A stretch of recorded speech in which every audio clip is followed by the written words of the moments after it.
नमस्कार, स्वागत है आप सभी का पावर ब्रेकफास्ट में। आपके साथ मैं हूं नेहा आनंद। हफ्ते के आखिरी कारोबारी दिन में हम प्रवेश कर चुके हैं। आइए देख लेते हैं कि फ्राइडे मॉर्निंग अंतर्राष्ट्रीय बाजारों से कैसे संकेत है। कुछ मिलीजुली से शुरुआत होती दिख रही है क्योंकि गिफ्ट निफ्टी 70 अंक कमजोर है इस समय। डाउ फ्यूचर्स में थोड़ी सी स्ट्रेंथ दिख रही है 30-33 अंकों की, और नैस्डैक फ्यूचर्स पर नजर डाले तो बिल्कुल फ्लैट कारोबार होता हुआ दिखाई दे रहा है। प्रेशर एशियन मार्केट्स में बरकरार है। 180 अंकों की कमजोरी जापानीज मार्केट निके में दिख रही है, और बाकी जितने एशियन मार्केट धीरे धीरे करके खुल रहे हैं वो ऑलमोस्ट आधे से 0.1% की कमजोरी दिखा रहे हैं। रिकवरी हालांकि हमने कमोडिटी मार्केट में देखी है, जो एक तरफा चाल इस पूरे हफ्ते या कह सकते हैं पिछले हफ्ते से कंटिन्यूड रही। बुलियन, कच्चे तेल और बेस मेटल्स में वहां पर कुछ राहत है। डॉलर इंडेक्स में आई है मामूली प्रॉफिट बुकिंग, और उसके दम पर हमने देखा है थोड़ा यहां पर कमोडिटीज को सपोर्ट मिलता दिखा है।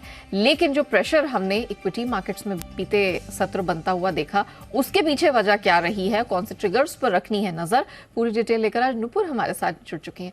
नुपुर, मॉर्निंग, बताइए क्या हुआ है। बिल्कुल, गुड मॉर्निंग। लगातार तीसरे दिन हमने देखा कि वहाँ पे कमजोरी बनी हुई है। फेड के जो मिनट्स आए थे वहाँ पे क्लियर था कि उनको लगता है कि इन्फ्लेशन अभी भी उनके जो टारगेट लेवल से ऊपर है, जिसके चलते आने वाले समय में वो जो रेट्स है वो बढ़ा सकते हैं। उसके डर से लगातार तीसरे दिन हम देख रहे हैं कि अमेरिकी बाजार में कमजोरी बनी हुई। इनफैक्ट डाउ देखे तो कल 300 अंक नीचे बंद होते हुए दिखा था।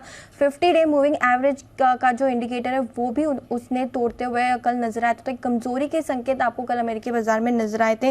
ब्रॉडर मार्केट की अगर बात करें तो 4% से ज्यादा की आपको गिरावट नजर आएगी अगस्त के महीने में। इनफैक्ट इस हफ्ते भी 2 से 2.5% की गिरावट आपको तीनों ही इंडेक्स में नजर आई। तो कमजोरी अगस्त के महीने में फिलहाल नजर आ रही है। चिंताएं बनी हुई है ब्याज दरों को लेकर, क्योंकि इन्फ्लेशन अभी भी 2% के टारगेट के ऊपर है। उसे उस लेवल पर लाने के लिए आगे चल के फेड के जो मेंबर्स है उनका रुझान रेट बढ़ाने की तरफ ही फिलहाल निकल कर आ रहा है। इसके चलते जो 10 साल की यूएस यील्ड थी वो अक्टूबर 2022 के बाद हमने देखा कि उच्चतम स्तर पर ट्रेड करते हुए नजर आए। 4.28% पे जंप होते हुए कल नजर आए थे। जो लेबर मार्केट है अगर आप देखेंगे तो वहाँ पर भी रेजिलेंट बना हुआ है, वो मजबूत फिलहाल नजर आ रहा है। तो काफ़ी कुछ है मैक्रो डेटा जिसके चलते फिलहाल हम कमजोरी अमेरिकी बाजार में देख रहे हैं। डॉलर इंडेक्स की बात करें तो आपको वहाँ पे 103 के आसपास ट्रेड करता हुआ नजर आएगा। एक और इंटरेस्टिंग डेटा है, अगर जून 1 से आप कंपेयर करेंगे तो पहली बार S&P के जो स्टॉक्स है वो 50 डे मूविंग एवरेज के नीचे बंद होते हुए नजर आ रहे। तो थोड़ी कमजोरी के संकेत अगर आप टेक्निकल लेवल पे देखेंगे तो आपको फिलहाल अमेरिकी बाजार में नजर आएंगे। लेकिन रिजल्ट सीजन वहाँ पे बना हुआ, अच्छे नतीजों के बावजूद भी अगर देखें आप तो वॉलमार्ट के स्टॉक में कल 2% की गिरावट नजर आई थी। अनुमान से बेटर नतीजे कंपनी ने रिपोर्ट किए थे, साथ ही साथ जो पूरे साल का गाइडेंस था वो भी कंपनी ने बढ़ाया। उसके बाद भी वहाँ पर मुनाफा वसूली आपको देखने को मिली। सिस्को के सिस्टम में दूसरी तरफ अच्छे नतीजों के 3% का उछाल भी दिखा, तो यहाँ पे एक मजबूती बनती हुई नजर आई। यूरोप की बात करें तो वहाँ पे आपको आधे से 1% की गिरावट कल के कारोबारी सेशन में दिखेगी। आज यूरोप का सीपीआई का डेटा भी आने वाला है, तो वहाँ पर नजर आएगी। आज सुबह जो जापान का सीपीआई का डेटा आया वो भी 4% से ऊपर आया, 4.3% के आसपास दिख रहा है, जिसके चलते आपको जापान के बाजार में भी आपको फिलहाल कमजोरी ही नजर आ रही है। लेकिन क्रूड देखे तो वहाँ पे थोड़ी जो गिरावट है उस पर ब्रेक लगता हुआ दिखा। 84 के बाद $84 के आसपास आपको ट्रेड करता हुआ दिखेगा। चांदी हालांकि यहाँ पे कमजोरी बनी हुई है, लेकिन बेस मेटल में जो हमने जो कमजोरी देखी थी उसके बाद वहाँ पे थोड़ी रिकवरी आती हुई नजर आई है। ग्लोबल एग्री कमोडिटी की भी बात करें तो वो सुस्ती आपको नजर आएगी, लेकिन एक्शन देखने को मिला क्रिप्टो करेंसी में, वहाँ पर भी गिरावट आपको नजर आई है। तो कमोडिटीज में थोड़ी रिकवरी है, मिले जुले संकेत कमोडिटी बाजार से आते हुए दिखे। क्रिप्टो में आपको गिरावट दिखेगी, लेकिन यूएस के बाजार अभी भी कमजोरी नजर आ रहे। टेक्निकल लेवल्स पे भी आपको 50 डे मूविंग एवरेज के नीचे डाउ ट्रेड करता हुआ दिख रहा है। तो कमजोरी के संकेत है, क्योंकि जो ब्याज दरों की चिंता है वो फिर से बढ़ने की चिंता है फिर से आती हुई नजर आ रही है। ब्याज दरें बढ़ने की चिंता, डॉलर इंडेक्स और ट्रेजरी यील्ड्स, ये सारे जो फैक्टर्स रहे हैं, डेफिनेटली हमने देखा है कि जो दुनिया भर के जितने भी यहाँ पर एसेट्स हैं उस पर अपनी छाप छोड़ते हुए नजर आए। धन्यवाद नुपुर, वो पूरी डिटेल दर्शकों के सामने रखने के लिए। आइए आगे बढ़े, उससे पहले देख लेते हैं कि कल यानी कि गुरुवार को संस्थागत निवेशकों का प्रदर्शन कैसा रहा है। तो कैश स्पेस में तो FIIs की बिकवाली जारी है। 1510 करोड़ से अधिक की बिकवाली वहां दर्ज हुई है कल के सत्र में, और घरेलू संस्थागत निवेशक जो कि लगातार थोड़ा सपोर्ट प्रदान करने की कोशिश कर रहे थे, कल उन्होंने भी साथ छोड़ा और 300 करोड़ से अधिक की ही बिकवाली यहां पर हाथ लगी है।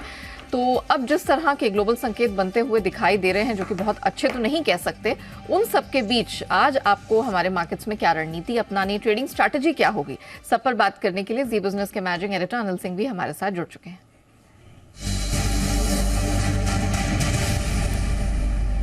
सर मॉर्निंग, आज क्या करना है? जैसे क्यूज है, अमेरिकी बाजारों की हालत तो कोई अच्छी है नहीं, तो निफ्टी, बैंक निफ्टी, कोई रणनीति में बदलाव होगा सर आज?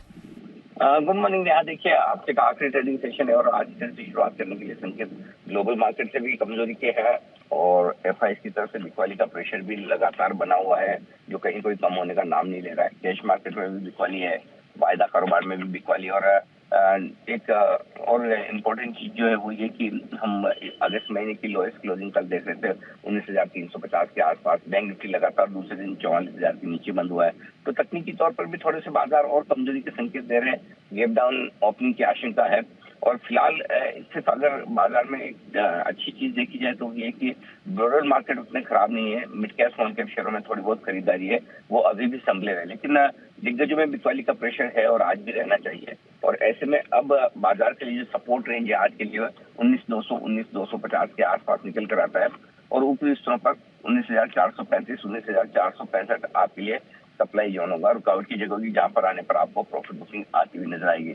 बैंक निफ्टी भी कमजोर है ही, 43,450 43,600 ये बैंक निफ्टी पर आपके लिए अगला सपोर्ट जोन नजर आता है, तो आज के लिए आपके लिए अहम होगा। और अगर ऊपर की तरफ बात करें तो 44,075 44,200 की रेंज ऐसी है जिसे पार करना बैंक निफ्टी के लिए मुश्किल होगा। सो ओवरऑल कह सकते हैं कि संकेत ढीले ही है और कोई खास ऐसी रिकवरी की उम्मीद है नहीं। अच्छी बात एक ही है कि ब्रॉडर मार्केट ठीक है। दूसरी एक अच्छी बात यह भी है कि ओवरऑल कल की वीकली एक्सपायरी खत्म होने के बाद लॉन्ग ट्रेडर्स की पोजीशन थोड़ी सी हल्की हुई है, बट फिर भी दबाव तो रहने के आसार पूरे दिख रहे हैं। जी ओके, वैलिड पॉइंट से धन्यवाद दर्शकों को बताने के लिए कि प्रॉस एंड कॉन्स इस मार्केट के कौन कौन से हैं और कहां पर क्या रणनीति अपनानी। तो सर ने क्लियरली कहा है कि आपको गैप डाउन ओपनिंग के लिए तैयार रहना चाहिए। निफ्टी 19,200 से 250 ये सहारा देने वाली बैंड होगी। जो ऊपर दिक्कत झेल सकता है, रुकावट झेल सकता है निफ्टी, वो है 19,435 से 465 के पास। सिमिलरली बैंक निफ्टी 43,450 से 600 ये आज सपोर्ट वाली रेंज है और ऊपर रुकावट ये झेलेगा 44,075 से 200 के करीब। आइए अब जान लेते हैं कि खबरों के दम पर किन स्टॉक सेक्टर्स में एक्शन दिख सकता है। वरुण के पास है पूरी डिटेल, सीधे चलते हैं उनके पास। वरुण मॉर्निंग, महत्वपूर्ण ट्रिगर्स आज के लिए और कुछ एक्शन है खबरों के दम पे? डेफिनेटली है खबरें मॉर्निंग सबसे पहले नया, और ट्रिगर्स के लिहाज से तो आईपीओ मार्केट पे आपको नजर रखनी है क्योंकि कुछ खुल रहे हैं और कुछ जो खुल चुके हैं उनकी लिस्टिंग होने, हाँ वहाँ बहुत एक्शन है। तो सबसे पहले तो कॉन्कॉर्ड बायोटेक, इसकी आज लिस्टिंग होने वाली है। इशू प्राइस जो है 741 रुपीज़ का है। पिरामिड टेक्नोप्लास्ट, इस कंपनी का आईपीओ आज से खुलने वाला है। 22 तारीख को बंद होगा। प्राइस बैंड 151 से 166 का है। 153 करोड़ का यह आईपीओ है। और टीवीएस सप्लाई चेन आईपीओ का अलॉटमेंट जो है वो स्टेटस आपको पता चलेगा। उत्कर्ष स्मॉल फाइनेंस बैंक, हाल ही की लिस्टेड कंपनी, 30 दिन का एंकर इन्वेस्टर लॉक इन जो है 50% के आसपास का, वो आज खुलने वाला है। एक्स डेट काफ़ी सारी कंपनियों के डिविडेंड के हैं, आप अपने स्क्रीन पे देख सकते हैं, जिसमें Coal India, ONGC, RBL bank, LIC जैसी कंपनियां शामिल है। इसके अलावा एक्स डेट रिकॉर्ड डेट है कंट्रोल प्रिंट की, बायबैक ऑफ शेयर्स की, केवाईसी डिटेल्स अपडेट करने की आज आखिरी दिन है। हमने आपको बताया था लिंक करके कि किस तरह से आपको अपडेट करना है। अब तक सेबी की तरफ से कोई आगे बढ़ाने की डेट के सामने आया नहीं है, इसके लिए आपको आज ही मान के चलना है कि आखिरी दिन है। वहीं रिजल्ट आया है यथार्थ हॉस्पिटल का, अच्छे नतीजे हैं। आय में 40% की बढ़ोतरी, मार्जिन करीब 3% बढ़े हैं, मुनाफे में 73% की बढ़ोतरी देखने मिली है। पिरामल फार्मा राइट इशू करीब 1.27 टाइम्स जो है वो सब्सक्राइब हो चुका है। कल आखिरी दिन था इस राइट इशू का।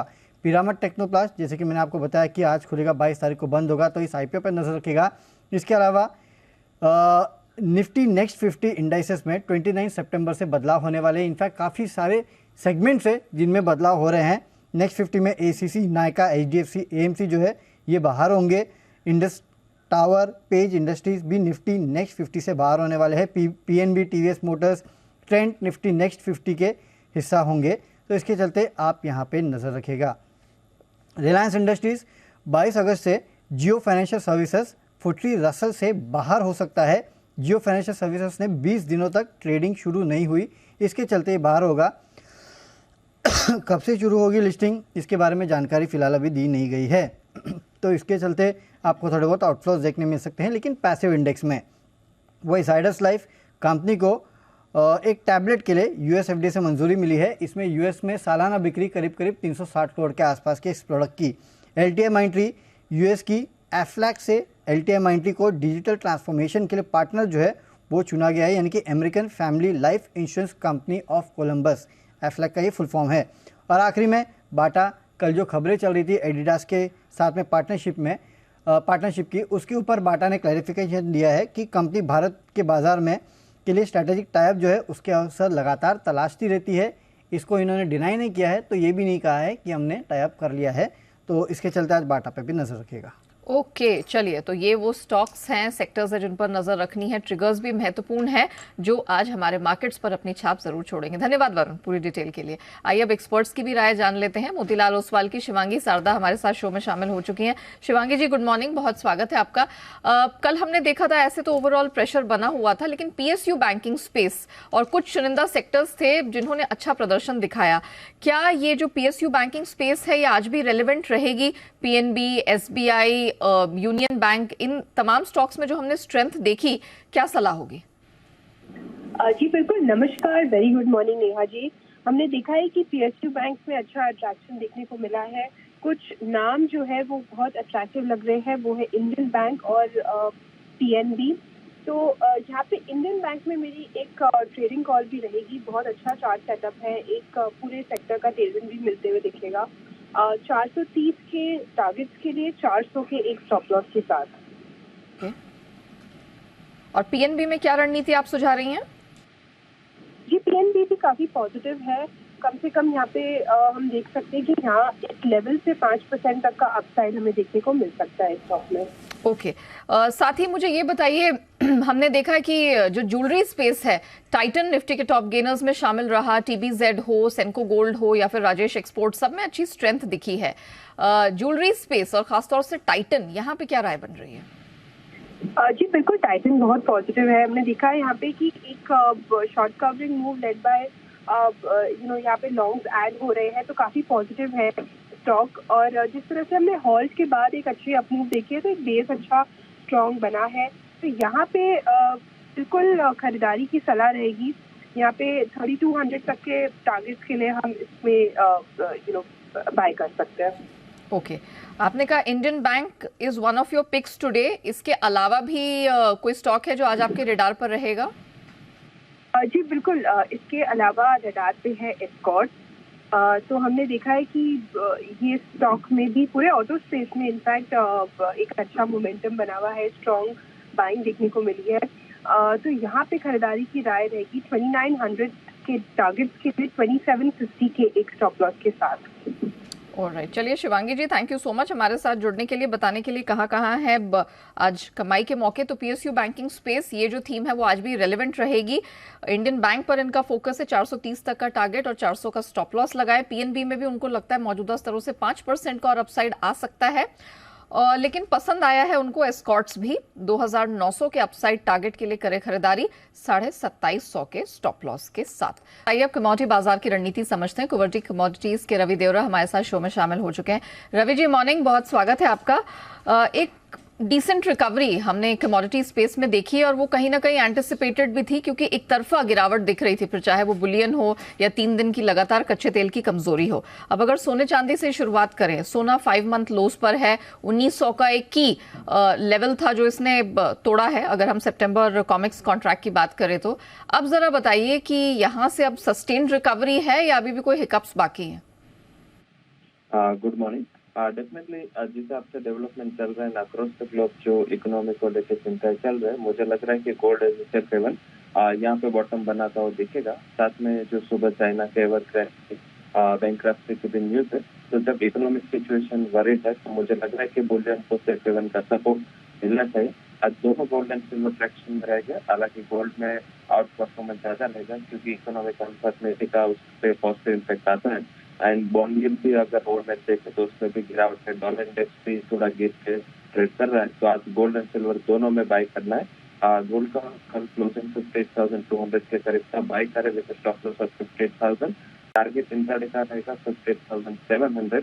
एंड सिल्वर कल 70,000 के करीब सितंबर कॉन्ट्रैक्ट बंद हुआ था, इसको थोड़ी डिप 69,900 के करीब बाय करें। 69,400 का स्टॉप लॉस और इंट्राडे में 70,700 तक के लेवल आपको सिल्वर में आपको दिख सकता है। तो मुझे लग रहा है कि आज दोनों गोल्ड एंड सिल्वर 7 आप इसको बाइंग जोन में रह सकते हैं। ओके, मैं गोल्ड में एक बार स्टॉप लॉस आपसे कंफर्म करना चाहती हूँ। 58,200 का आपने स्टॉप लॉस कहा, राइट? 58,200 पे बाय है, 58,000 का स्टॉप लॉस एंड 58,700 का टारगेट। Very well. और चांदी में आपने 69,400 का स्टॉप लॉस बताया, 70,700 के अपसाइड टारगेट के लिए, राइट? ओके, चलिए अब कच्चे तेल में जरा मैं व्यू आपसे जानती हूं। कल हमने देखा कि ऑलमोस्ट 25-27 रुपए की स्ट्रेंथ लेकर बंद हुआ है, लेकिन है तो वही 2 से 3 हफ्ते के लोज के पास। तो ये क्या 6600 के पास अपना सपोर्ट बना रहा है या अभी और करेक्शन यहाँ देखना बाकी है? ओवरऑल मुझे लग रहा है कि प्राइसेस में थोड़ा 6500 तक का करेक्शन दिखना चाहिए, बट आज ना गिरावट के साथ ट्रेड हो रहा है और हायर लेवल से ऑलमोस्ट इंटरनेशनल मार्केट में अपने सपोर्ट 350 के करीब से उन्होंने कल बॉटम बनाया था। तो लग रहा है कि ब्रांड का सपोर्ट आता हुआ दिखेगा। साथ में रियल एस्टेट कंपनियां बैंकक्रप्ट हो रहे हैं, तो शायद लग रहा है कि चाइना की ओर से कुछ स्टिमुलस मेजर्स आए, तो इस थोड़ा उम्मीद से मुझे लग रहा है कि आज क्रूड में शॉर्ट कवरिंग दिखनी चाहिए। और डॉलर इंडेक्स पे नीचे है तो उसका भी थोड़ा सेंटीमेंट सपोर्ट आता हुआ दिखेगा। 6600 का सपोर्ट है। कल 6650 के करीब क्लोज हुआ था, थोड़े डिप पे 6630 के करीब क्रूड के सितंबर कॉन्ट्रैक्ट को बाय करें। स्टॉप लॉस लगा सकते हैं 6560 का। मुझे लग रहा है कि 6720 तक के लेवल आज इंट्राडे में तो दिख सकते हैं। तो आज एक डिसेंट रिकवरी के लिए क्रूड प्रिपेयर है, तो मुझे लग रहा है वहां भी आज बाइंग का सपोर्ट मिलता हुआ दिखेगा। ओके, मेटल्स में इस समय आपको क्या पसंद आ रहा है? मेटल्स में ट्रेड मिक्स रहेगा, क्योंकि चाइना मेटल्स का सबसे बड़ा कंज्यूमर या ट्रेडर है। तो लग रहा है कि वहाँ पे थोड़ा सेंटिमेंट मिक्स है। हालांकि जिस हिसाब से इन्वेंट्रीज फॉल हो रहे हैं, कॉपर में मुझे लग रहा है कि एक उम्मीद थी स्टिमुलस के, तो इस हिसाब से थोड़े डिप 720 के जितने करीब बाय करें। 715 का स्टॉप लॉस और इंट्राडे में 731 तक के टारगेट आते हुए दिखेंगे। हालांकि मुझे लग रहा है कि ये जो उछाल या ये शॉर्ट कवरिंग मिले, इसमें जिंक में रैली टिक नहीं पाएगी, क्योंकि चाइनीज रियल एस्टेट मार्केट के साथ अच्छा कोरिलेशन है। 211 के करीब जिंक को शॉर्ट करें, स्टॉप लॉस लगाए आप 212 से छोटा stop loss and down side 207 तक के लेवल देखने को मिल सकते हैं। तो वहाँ पे रनने से मिक्स रहनी चाहिए। कॉपर बाय एंड जिंक में सेलिंग की अपॉर्चुनिटी दिख रही है। ओके, तो आज सेल की रणनीति सिर्फ एकमात्र जिंक में निकल कर आई है। यहाँ पर प्रेशर रहेगा 207 के डाउनसाइड टारगेट के लिए, वरना सोना, चांदी, कच्चा तेल, कॉपर डिप्स पे खरीदारी की रिकमेंडेशन है। हालांकि अभी भी एक रेंज बाउंड मार्केट रहेगा।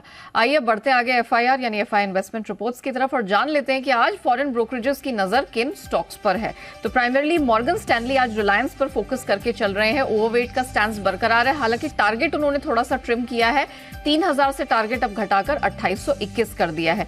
वहीं बात आती है फिनोलेक्स केबल्स की, तो यहां पर जेफरीज की तरफ से रिकमेंडेशन बाई की आई है। उन्होंने अपना खरीद का स्टैंस बरकरार रखा है, टारगेट भी बढ़ाया है, 1025 से बढ़ाकर अब नया टारगेट 1270 का हो गया है। चलिए इसी के साथ पावर ब्रेकफास्ट को हम यहीं रैप अप करते हैं, लेकिन बने रहिएगा जी बिजनेस के साथ।